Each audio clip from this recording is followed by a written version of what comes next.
Alhamdulillah Alhamdulillahilladzi hadana li tariqihil qawim wa faqqahana fi dinihil mustaqim. Ashhadu an la ilaha illallah wahdahu la syarika lah, syahadatan tuwassiluna ila jannatin na'im wa takunu sababan lin-nadri ila wajhihil karim. وأشهد أن سيدنا ونبينا محمدا عبده ورسوله السيد السند العظيم. اللهم صل وسلم على سيدنا محمد وعلى آله وأصحابه أولي الفضل الجسيم. أما بعد فيا عباد الله فإني أوصيكم وإياي بتقوى الله فقد فاز المتقون. Ma'asyiral muslimin rahimakumullah, marilah kita bersama-sama meningkatkan keimanan dan ketakwaan kita kepada Allah Subhanahu wa taala dengan menjalankan segala perintahnya dan meninggalkan larangan-larangannya. Ikhwan yang dimuliakan oleh Allah Subhanahu wa taala, saat ini kita hidup di zaman yang penuh dengan tantangan dan perubahan.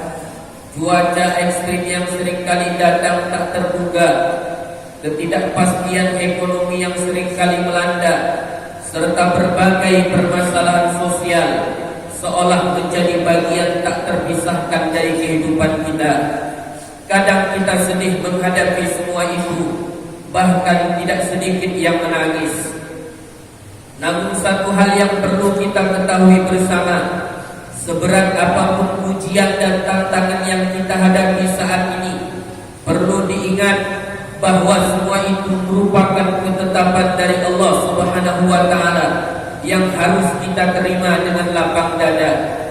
Bahkan jauh sebelum Allah menciptakan kita semua, Dia sudah menegaskan di dalam Al-Quran bahwa semua manusia yang ada di dunia akan merasakan susah, gelisah, hingga kehidupan yang penuh ketidakpastian.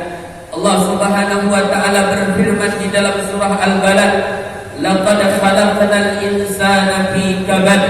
Sungguh kami benar-benar telah menciptakan manusia dalam keadaan susah payah. Maksud dari kata kabad pada ayat tersebut adalah bahwa manusia diciptakan dalam keadaan penuh kepayahan, kesulitan, dan perjuangan hidup. Sejak pertama kali lahir, manusia sudah berhadapan dengan berbagai bentuk kesulitan, mulai dari rasa sakit, kebutuhan jasmani, ketergantungan, hingga perjalanan hidup yang panjang dengan segala dinamika dan ujiannya.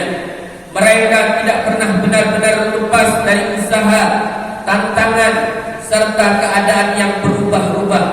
Inilah hakikat hidup di dunia, tempat di mana setiap jiwa dari kita semua pasti akan melalui masa-masa berat dan juga masa-masa yang tidak pasti.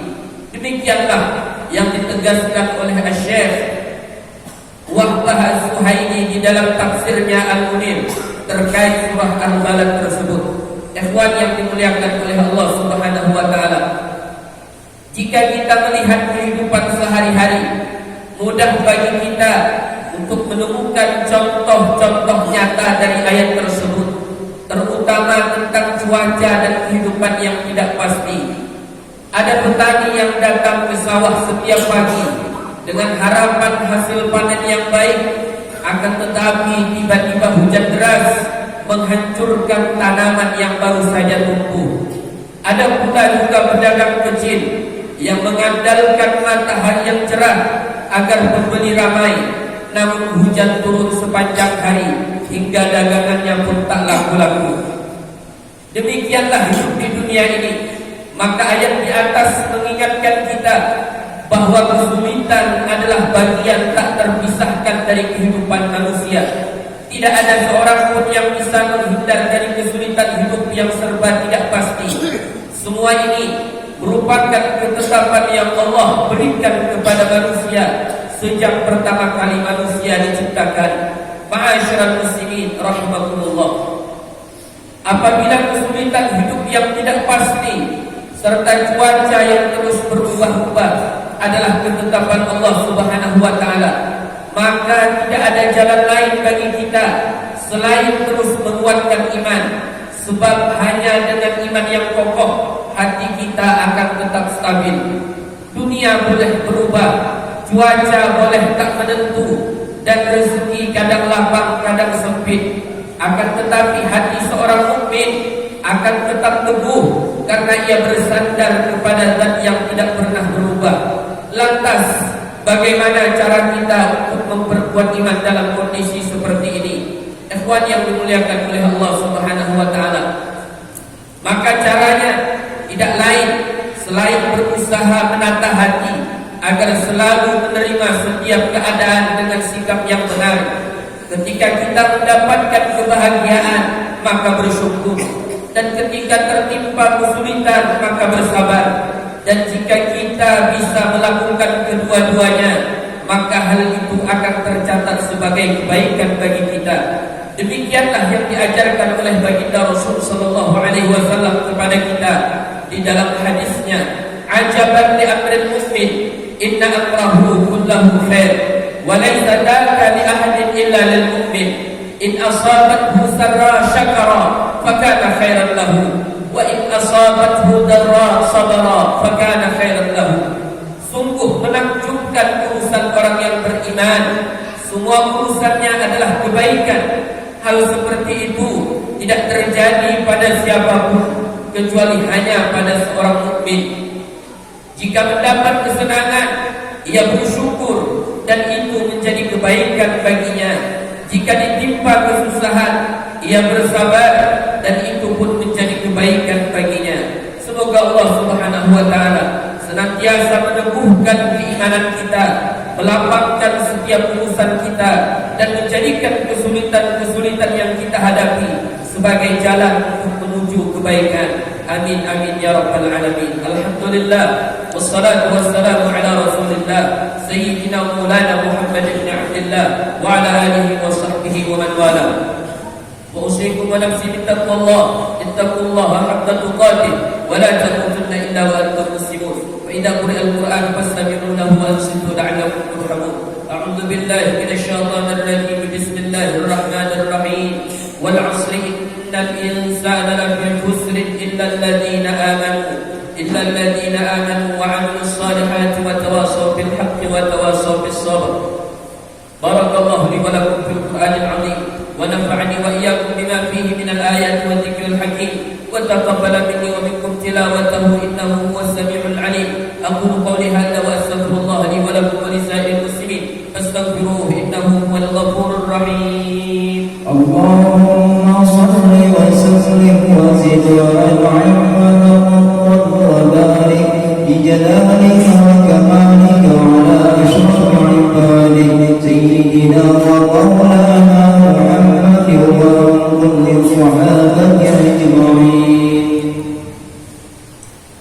Alhamdulillahilladzi manna 'alaina bil dinil qawim wa hadana ila siratal mustaqim. Wa asyhadu an la ilaha illallah wahdahu la syarika lah wa asyhadu anna sayyidana wa nabiyyana Muhammadan 'abduhu wa rasuluhu an-nabiyyul karimur raufur rahim. Allahumma shalli wa sallim ala sayyidina Muhammad wa ala alihi wa ashabihi haqqa qadrihi wa miqdarihi al-'azim. Amma ba'd, fa ya ayyuhal muslimun ittaqullaha haqqa tuqatih wa la tamutunna illa wa antum muslimun. Ibadallah, i'lamu annahu la yanfa'u al-insan fi hadha az-zaman illa min thalath khisal: الصدقة السر والإجهار والاستغفار آناء الليل وأطراف النهار وكثرة الصلاة على النبي المختار. الصلاة عليه صلى الله عليه وآله وسلم من أعظم القربات وأفضل الطاعات ومن أقرب الطرق الموصلة إلى رب البريات. فقد أمركم الله سبحانه وتعالى بأمر بدأ فيه بنفسه وثنى بملائكته المسبحة بقدسه وثلث بكم يا أيها المؤمنون من برية جنه وإنسه. فقال مخبرا وآمرا عليما: إن الله وملائكته يصلون على النبي يا أيها الذين آمنوا صلوا عليه وسلموا تسليما. اللهم صل وسلم على إمام الموحدين وعلم المهتدين وقائد البر المحجلين سيدنا مولانا حبيب الله ورسوله وأمينه على وحيه وتنزيله أبي القاسم سيدنا محمد بن عبد الله بن عبد المطلب بن هاشم وعلى آله وأصحابه الناصرين لشريعته والمهتدين بهديه المتبعين لسنته وعلى التابعين لهم بإحسان إلى يوم الدين. ورضي الله تبارك وتعالى عن الخلفاء الراشدين الأئمة المهتدين ساداتنا ذوي القدر الجليل أبي بكر وعمر وعثمان وعلي وعن أصحاب رسول الله أجمعين وأزواجه الطاهرات أمهات المؤمنين وأهل بيته الطيبين الطاهرين آمين يا الله يا رب العالمين. اللهم اجعلنا بتذكيرك منتفعين ولكتابك وسنة رسولك متبعين وعلى طاعتك مجتمعين وتوفنا مسلمين وألحقنا بالصالحين. اللهم أصلح ولاتنا وأمراءنا وكل من وليته شيئا من أمورنا وأمور المسلمين. اللهم استر عوراتنا وآمن روعاتنا وغسل أمطارنا وأرخص أسعارنا واشف مرضانا وعاف مبتلانا وارحم موتانا وأصلح أحيانا يا أرحم الراحمين. اللهم اغفر للمؤمنين والمؤمنات والمسلمين والمسلمات الأحياء منهم والأموات إنك سميع قريب مجيب الدعوات. ربنا آتنا في الدنيا حسنة وفي الآخرة حسنة وقنا عذاب النار. عباد الله إن الله يأمر بالعدل والإحسان وإيتاء ذي القربى وينهى عن الفحشاء والمنكر والبغي يعظكم لعلكم تذكرون. واذكروا الله العظيم يذكركم واشكروا له على نعمه